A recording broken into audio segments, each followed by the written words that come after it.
How's it going, guys? My name's Andy from Urban Herbs, and today I'm going to be talking to you about a variety of herb that I think is a bit magical, aren't they all? Today I'm going to be talking to you about the wonderful purple sage. What makes purple sage so amazing? This is a variety that gets better and better as you go into the colder months of the year. That's right, it likes the cold weather. I wish I did. The purple foliage stands out so much more as you go into those colder months. As a herb, this variety just says autumn to me. Both in the way it looks, the tone of the colours, the deep dark purple, it just looks autumnal to me. The aroma and the flavour of purple sage, it just communicates to me cold weather cooking, comfort food on cold nights. And we use so much of this in casseroles, in soups and stews.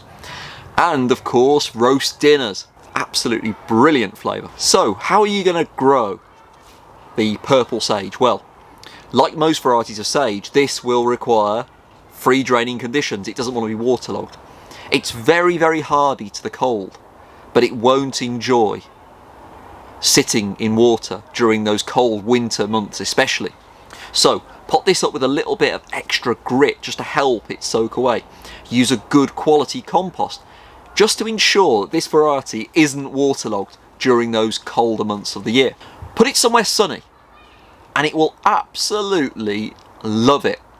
And more importantly, this plant is going to provide you with so much beautiful flavour throughout the coldest months of the year. Is purple sage different to traditional sage? Well, in terms of the flavour, not really, to be honest.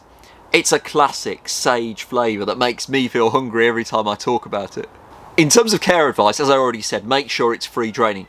But as this plant grows on, make sure you prune it on a regular basis. What do I mean by pruning the plant?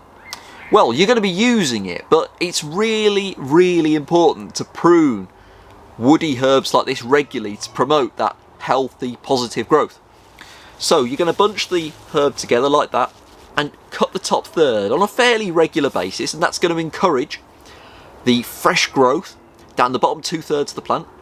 It's also going to promote really healthy flow of air around the plant, and it's going to promote that really vigorous, healthy, positive growth that's going to give you a really healthy sage plant.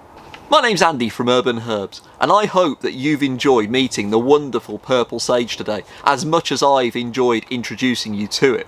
If you've enjoyed the video, please leave us a comment in the comment section below. Let me know what you thought of purple sage. Have you grown this variety wherever you're growing in the world? If you don't mind, please hit the subscribe button. It makes a huge difference to a small channel like ours.